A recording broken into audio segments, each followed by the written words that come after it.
பிரியமானவர்களே, இயேசுவின் நாமத்தில் இந்த தியான வேலைக்கு உங்களை அன்புடன் வரவேற்கிறேன்.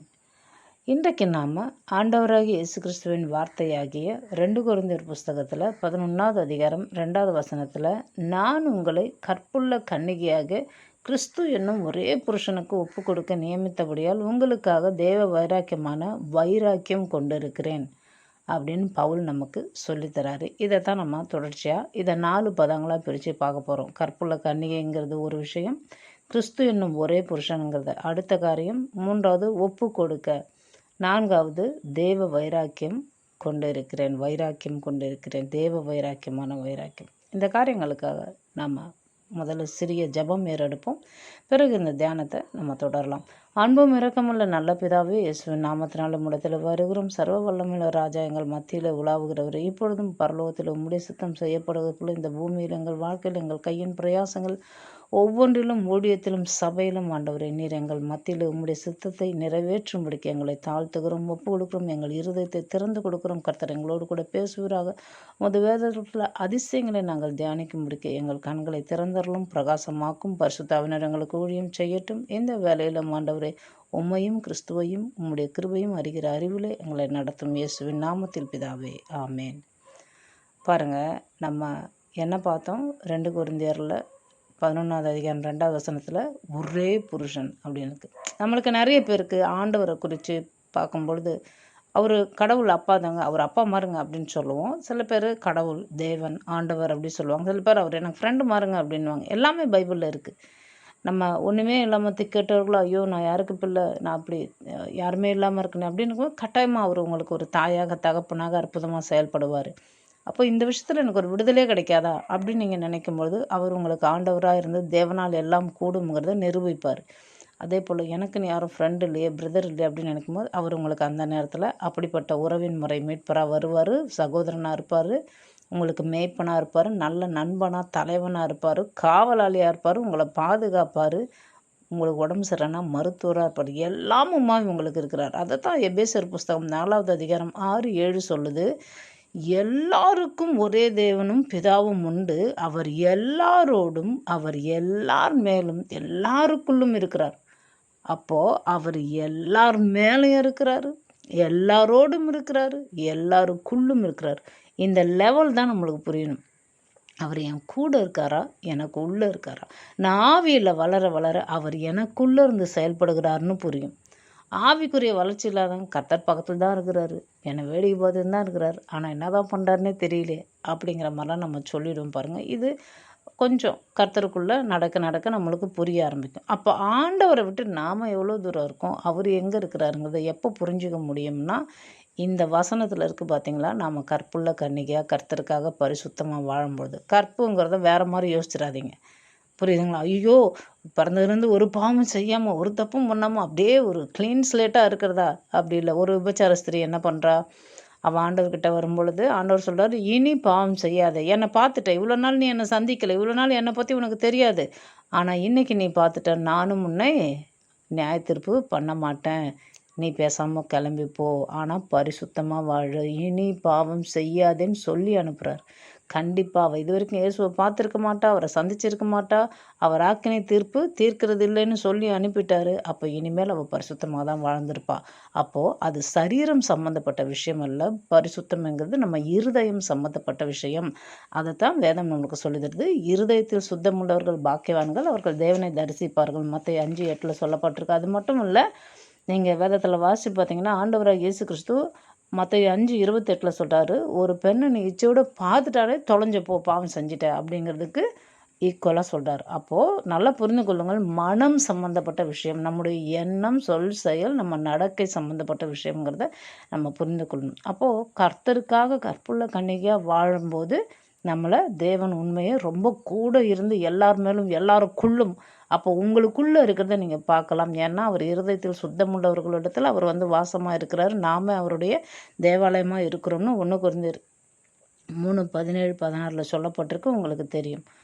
அதே போல் ஒரு மனைவியானவள், ஸ்திரீயானவள், கர்த்தருக்கு உரியவள், அவள் ஒழுங்காக இல்லைன்னா, சரியான உத்தமமுள்ள மனைவியாக இல்லைன்னா அவங்க எப்படி அவங்க நியாயம் தீர்க்கப்படுறாங்கன்னு என்னாகும் 5:11 நீங்கள் ஃபுல்லாக அந்த அதிகாரத்தை வீட்டில் வாசித்து பாருங்கள். அவள் ரொம்ப உத்தமையாக இருக்கணும், கர்த்தருக்காக வாழறவளாக இருக்கணும். அதாவது தன்னை திருமணம் விவாகம் பண்ணவனுக்கு எப்படி வாழணும், அப்படி இல்லைன்னா அவங்களுக்கு தண்டனை இருக்கணும் போட்டிருக்கு. அப்போ ஆண்டவராகி இயேசு கிறிஸ்துவுக்கு நம்ம எப்படி வாழணும் அதையும் நீங்கள் புரிந்து கொள்ளணும். சரியா? அப்போது ரொம்ப தூய்மையாக இருதயத்திலேருந்து அவருக்காக வாழணும். சும்மா அவர் எனக்கு ஆண்டவருங்க, அவர் எனக்கு தேவன்னு சொல்லப்பட்டிருக்கு, அவருக்காக நான் வாழ்கிறேன் அப்படி இல்லை. இருதயத்திலேருந்து உண்மையில் அவருக்கு கீழ்ப்படிஞ்சு தூய்மையான வழியில் கர்த்தர் காட்டுற வழியில் நம்ம நடக்கணுங்கிறத நம்ம புரிந்து கொள்ளணும். சரியா? அதே போல் 1 கொரிந்தியர் 7:34 ஆண்டவரோட பேச்சை கேட்காத இஸ்ரவேல் ஜனங்களை பற்றி சொல்லப்பட்டிருக்கு. கன்னிகை கர்த்தருக்காக கவலைப்படுறாங்க, மனைவி புருஷனுக்காக கவலைப்படுறாங்க. அதே போல் கர்த்தருக்காக கவலைப்படுறவ கன்னியாக இருக்கிற கர்த்தருக்காக நியமிக்கப்பட்டவ அப்படின்னு சொல்லப்பட்டிருக்கு. எரேமியா 18:11-12 வாசித்து பார்த்தீங்கன்னா, இஸ்ரவேல் என்னும் கன்னிகை அவள் என்ன பண்ணுறாளாம், ரொம்ப அதிர்ச்சியான காரியங்களை ஆண்டவருக்கு கொடுக்குறாளாம். என்னன்னா, இதில் இந்த வழியில் போனால் நடக்க மாட்டேன் அப்படிங்கிறான். அப்போ அப்படி இருக்கிறவங்க கற்புள்ள கன்னிகை கிடையாது. கர்த்தருடைய பேச்சை கேட்டு தேவனுடைய வார்த்தை இப்போ கூட உங்களுக்கு புறப்பட்டு வருது. ஓகே, நான் கடவுளோட வார்த்தையை ஏற்றுக்கொள்கிறேன், நான் இனிமேல் கர்த்தருக்கு ஒவ்வொரு நாளும் கீழ்ப்படிஞ்சு வாழறேன் அப்படின்னு நீங்கள் வாழும்பொழுது அதுதான் அவரை பிரியப்படுத்தும். 2வது பதம் கிறிஸ்து என்னும் ஒரே புருஷன். முதல்ல பார்த்தோம், கற்புள்ள கன்னிகையாக இருக்கும் பொழுது நம்ம அவருக்காக வாழணும்னு அந்த எண்ணம் உண்டாகுது, பரிசுத்தமாக இருக்கிறோம். 2வது கிறிஸ்து என்னும் ஒரே புருஷனுக்கு ஓய்வு நாளுக்கு சபைக்கு ஒவ்வொரு நாளும் மற்ற வார நாட்களில் வேறு எங்கேயாவது போகிறோமா, தேவையற்ற காரியங்களை செய்கிறோமா? ஞானஸ்நானம் எடுத்தவங்களை பற்றி கொஞ்சம் அதிகமாக நான் வலியுறுத்தி சொல்ல விரும்புகிறேன். இயேசுவுக்கு நீங்கள் ஒரு நாள் மனைவியாக ஒவ்வொரு நாளும் மனைவியாக இருக்கீங்களா அப்படிங்கிறத நீங்கள் புரிஞ்சுக்கொள்ளணும். சரியா? இப்போது தினந்தோறும் மனைவியாக அவருக்கு வாழணும். எப்படி? என்னாகும் புஸ்தகம் 4வது அதிகாரம் 16வது வசனம் வாசி பார்த்தீங்கன்னா, கர்த்தருடைய ஊழியக்காரர்கள் என்ன பண்ணுறாங்க, தினந்தோறும் பலி செலுத்துகிறாங்க, கோயில் வேலையெல்லாம் சரியாக பார்க்குறாங்க. அப்படி நாம் இருக்கிறோமா? கர்த்தருக்காக தினந்தோறும் வாழ்கிறோமா? சும்மா ஞாயிற்றுக்கிழமை மட்டும் சர்ச்சுக்கு போகிறத வச்சுக்கிறோமா? நல்லா புரிந்துக்கோங்க. ஒரு மனைவியானவள், கர்த்தருடைய ஸ்திரீயானவள் நாம், இஸ்ரவேல் ஜனங்கள் எல்லாரும் இதை கேட்குற நீங்கள் ஆணோ பெண்ணோ பெரியவங்களோ சின்னவங்களோ வாலிபரோ யாராக இருந்தாலும் கர்த்தருக்காக தினமும் வாழ்கிறீர்களா? அது ரொம்ப முக்கியம். சரியா? யாத்ராம் புஸ்தகம் 30:7 சொல்லுது, ஆரும் என்ன பண்ணுறான்னா காலை தோறும் தூபம் காட்டுறோம். அப்போ நாம் ஒவ்வொரு நாளும் காலையும், எனக்கே ஒரு நாள் காலையில் இல்லைங்க, ஒவ்வொரு நாளும் ஜெபம் செய்கிறோமா? ஜெபம்னா என்னதுங்க? கர்த்தரோடு கூட உரையாடுதல், conversation with God, talking with God அப்படிங்கிறத ஜெபத்தில் நம்ம நிறைய பார்த்துருக்கோம். அதே போல் உன்னத பாட்டு 3வது புலம்பல் 3வது அதிகாரம் 22-23 வசனம் வாசித்து பார்த்தீங்கன்னா, அவருடைய கிருபை காலை தோறும் புதிதாக இருக்கிறது. அப்போ ஒவ்வொரு நாளும் அவரை தேடும் பொழுது புதிய புதிய கிருபைகளை நம்மளுக்கு வாழ்க்கையில் தந்து நம்மளை அற்புதமாக நடத்துகிற ஆண்டவர் அவர், நம்ம தேவன், நம்மளுடைய பரிசுத்தர் அப்படிங்கிறது நம்மளுக்கு புரியும். யோவான் 1:16 அவருடைய பரிபூரணத்தினால் நாம் எல்லோரும் கிருபையின் மேல் கிருபை பெற்றோம். அப்போது கிருபையின் மேலே கிருபை நம்மளுக்கு எப்போ தெரியுங்களா கிடைக்கும்? நாள்தோறும் அவரை தேடும் பொழுது, தினந்தோறும் தேடும் பொழுது, காலைதோறும் தேடும் பொழுது. விளங்குதா உங்களுக்கு? எனக்கோ ஒரு நாள் சர்ச்சுக்கு போகிறது இல்லைங்க, நீங்கள் டெய்லியும் அவருடைய கிருபை பார்க்கலாம், டெய்லியும் அற்புதங்களை சந்திக்கலாம். லேவியராகம் 24:8 சொல்லுது, ஓய்வு நாள் தோறும் அப்பத்தை நித்திய உடன்படிக்கையாக இஸ்ரவேல் புத்திரர் கையிலே வாங்கி ஓய்வு நாள் தோறும் கர்த்தருடைய சந்நிதியில் அடுக்கி வைக்க கடவன் அப்படின்னு ஒரு ரூல், ஒரு பிரின்சிபலை ஃபாலோ பண்ணுறாங்க, கர்த்தர் சொல்லித்தராரு. அப்போ அது எதை காமிக்குது? நாம் ஓய்வு நாள் தோறும் வார்த்தைகளை எடுத்து இருதயத்தில் அடுக்கி வைக்கிறோமா, சேர்த்து கொள்கிறோமா, இருதயத்தில் சேமித்து வைத்து கர்த்தருக்காக வேலைக்கமாக வாழ இருக்கிறோமா? யாத்திராகம் 13:21 ஆண்டவர் பாருங்க, பகலில் நடத்த மேகஸ்தம்பத்தை குளிர்ச்சியாக தராரு, இரவில் வெளிச்சம் காட்ட அக்னி ஸ்தம்பம் கொடுக்குறாரு. அப்போ இரவும் பகலும் வழி நடத்துகிற தேவன் ஒருத்தர் நம்மளுக்கு இருந்துக்கிட்டே இருக்கிறார். ஏன்னா பிசாசானவன் என்ன பண்ணுறான்? வெளிப்படுத்தின விசேஷத்தில் சொல்லியிருக்கு இல்லையா, இரவும் பகலும் நம்ம சகோதரர்களை குற்றம் சாட்டும்படிக்கு ஏதாவது ஒரு பிரச்சனையை கொண்டு வந்துக்கிட்டே இருக்கான். அதனால தான் அவர் என்ன பண்ணுறாரு, பகல்லையும் வழி நடத்துகிறாரு, இரவுலையும் நம்மளுக்கு வெளிச்சம் காட்டுறாரு. அப்படிங்கிறத நம்ம வெறுமனே 40 வருஷம் வனாந்தரத்தை கடந்து வந்த இஸ்ரவேல் ஜனங்களுக்கு மட்டும் இல்லை, இன்னைக்கும் உங்களுக்கும் எனக்கும் இரவும் பகலும் ஒவ்வொரு நாளும் ஆண்டவர் வழிகாட்டுறாரு, வெளிச்சம் காட்டுறாருங்கிறத நம்ம புரிந்து கொள்ள வேண்டும். கர்த்தரை நம்ம எப்போவுமே மறந்துடக்கூடாது. உபாகம் 28:66 சொல்லியிருக்கு, நம்மளுக்கு இந்த ஜீவன் ஊசலாடும் எப்போ நம்ம இரவும் பகலும் அவரை தேடாமல் இருக்கும் பொழுது, அது நம்மளுக்கு திகிலான நேரமாக மாறிவிடும். அப்போ கர்த்தரை தினமும் தேடுகிறவர்கள் தைரியமாக இருப்பார்கள், கர்த்தருக்குள் நம்பிக்கையாக இருப்பார்கள், அவர்களுடைய ஜீவன் பாதுகாக்கப்பட்டிருக்கிறது, நித்திய ஜீவனுக்கு அவர்கள் குறிக்கப்படுகிறார்கள், பரலோகம் அவர்களுக்கு சொந்த வீடாக மாறுகிறது. இதையெல்லாம் நம்ம புரிந்து கொள்ளணும். சங்கீதம் 1:1 சொல்லுது, இரவும் பகலும் என்னுடைய வார்த்தையை தியானி. அப்படி தியானிக்கும் பொழுது நீ எனக்கு பிரியமான மட்டும் இல்லை, நீ பாக்கியவானாய் ஆசீர்வாதமானவனாய் இருப்பாய் அப்படின்னு சொல்லுது. யோசுவா 1:8 ஆண்டவர் என்ன சொல்லி தராரு, இந்த புஸ்தகம் வாயை விட்டு பிரியவே கூடாது.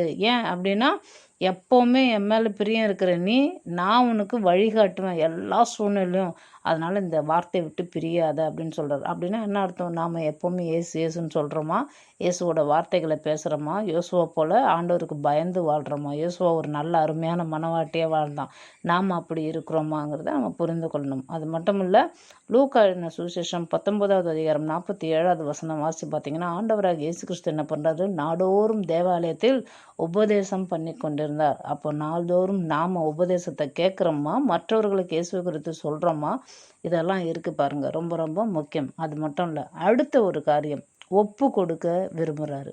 அப்போ முதல்ல பார்த்தோம், கற்புள்ள கன்னிகை அப்படிங்கிறது நம்ம மனதளவில் முழுக்க ஆண்டோருடைய சிந்தனையாக இருக்கிறோமா, பரிசுத்தமாக வாழ்கிறோமா நம்ம வாழ்க்கையை அப்படிங்கிறது குறிக்கிறது. ரெண்டாவது, நாம் அந்த கிறிஸ்து என்னும் ஒரே புருஷன், இரவும் பகலும் அவர் தான் நமக்கு, ஒவ்வொரு நாளும் அவருடைய மனைவியாக இருக்கிறோமா, அந்த ஒரே ஒரு நாள் சர்ச்சுக்கு போகிற அன்னைக்கு மட்டும் இல்லை, கிறிஸ்துமஸுக்கு மட்டும் அவருடைய மனவாட்டியாக இருக்கிறோமாங்கிறத நீங்கள் புரிந்து கொள்ளணும்.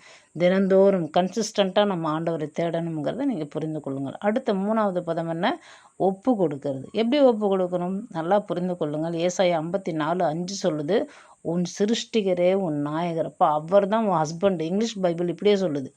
அதில் என்ன போட்டிருக்கு, your Lord is your husband அப்படின்னு போட்டிருக்கு. அப்போது உங்களோட ஹீரோ, சின்ன பிள்ளைங்களுக்கெல்லாம் ஹஸ்பண்டுன்னா இந்த வார்த்தை புரியாமல் இருக்கலாம். உங்கள் ஹீரோ உங்கள் கூடவே இருக்கிறாருன்னா, உங்கள் ஹீரோக்காக நீங்கள் கூட நிற்கணும் இல்லையா?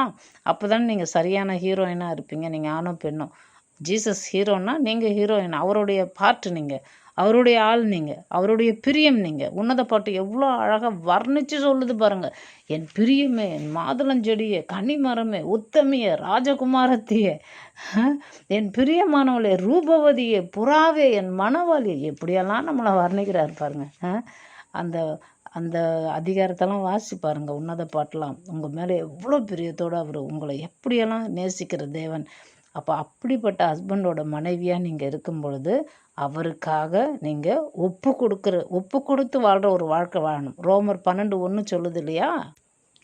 அப்படி இருக்க சகோதரர், நீங்கள் உங்கள் சரீரங்களை பரிசுத்தமும் தேவனுக்கு பிரியமான ஜீவபலியாக ஒப்பு கொடுக்க வேண்டுமென்று தேவனுடைய இரக்கங்களை முன்னிட்டு உங்களை வேண்டிக் கொள்கிறேன். இதுவே நீங்கள் செய்யத்தக்க புத்தியுள்ள ஆராதனை. அப்போ ஆண்டவரை சும்மா ஏதோ ஒரு எனக்கு பாட்டு பிடிச்சிருக்கு, டியூன் பிடிச்சிருக்கு, எனக்கு நல்ல குரல் வளம் இருக்குது, ஏதோ நான் கத்துவேன், அப்படி இல்லை பாருங்கள். நம்ம சரீரம், நம்ம எண்ணம், சொல், செயல், சிந்தனை, நம்ம ஆவி, ஆத்மா, நம்மளுடைய முழு பலத்தோடு, முழு ஆத்மாவோட, முழு அன்போடு அவர்களை அன்பு கூர்ந்து முழுவதுமாக ஜீவ பலியை ஒப்பு கொடுத்து நம்ம அவரை ஆராதிக்க வேண்டும் அப்படிங்கிறத நம்ம புரிந்து கொள்ளணும். அதுதான் புத்தியுள்ள ஆராதனைன்னு பவுல் நமக்கு இங்கே சொல்லித்தரார். சரியா?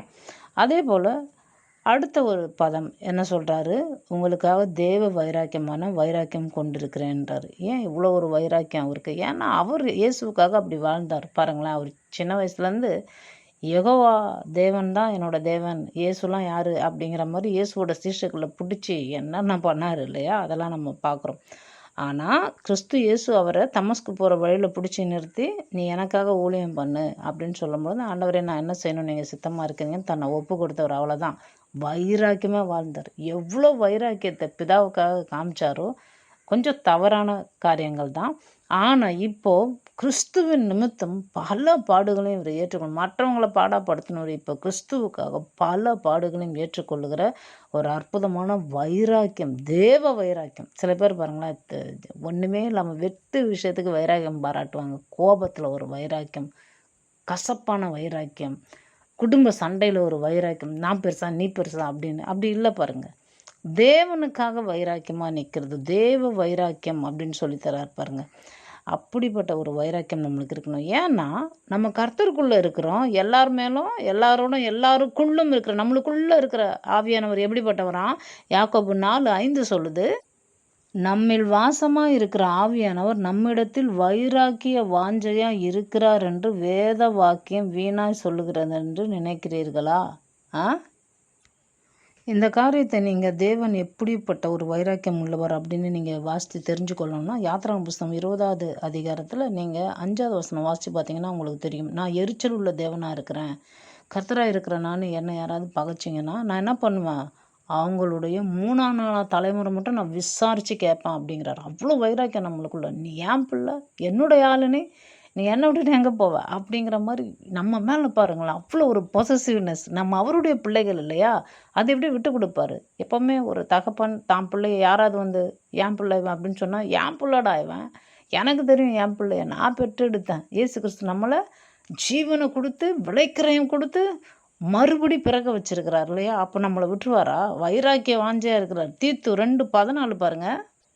அவர் நம்மை சகல அக்கிரமங்களை நின்று மீட்டுக்கொண்டு தமக்குரிய சொந்த ஜனங்களாகவும் நற்கிரிகளை செய்ய பக்தி வைராக்கியம் உள்ளவர்களாகவும் நம்மை சுத்திகரிக்கும்படி நமக்காக தம்மை தாமே ஒப்பு கொடுத்தார். அப்போது நாம் பக்தி வைராக்கியம் உள்ளவர்களாக வாழணுன்னு நம்மளுக்காகவே தன்னையே ஒப்பு கொடுத்தார் ஆண்டவராகிய இயேசு கிறிஸ்து. அப்போ நம்ம பக்தி வைராக்கியமே இல்லாமல் இருந்தால் அவரை ஒப்பு கொடுத்ததோட அர்த்தமே நம்மளுக்கு விளங்காது இல்லையா.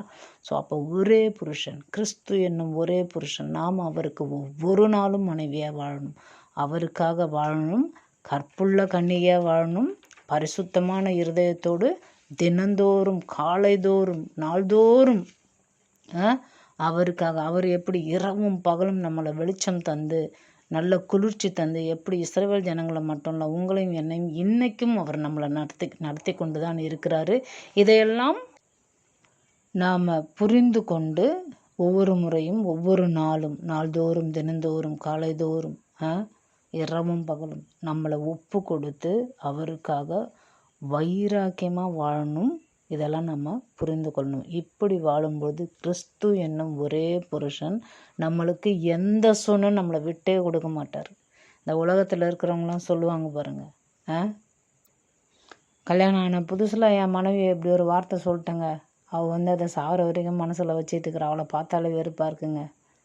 ஆனால் ஆண்டவராகிய இயேசு கிறிஸ்து என்னும் ஒரே புருஷன், கிறிஸ்து என்னும் ஒரே புருஷன், நீங்கள் எவ்வளோ தப்பு பண்ணியிருப்பீங்க, நான் எவ்வளோ தப்பு பண்ணியிருப்பேன், அதெல்லாம் ஆண்டவர் மன்னிக்கிறார் பாருங்க. நல்லா புரிந்து கொள்ளுங்கள். மன்னிச்சு மனசில் அவர் வச்சுக்கிறது இல்லை.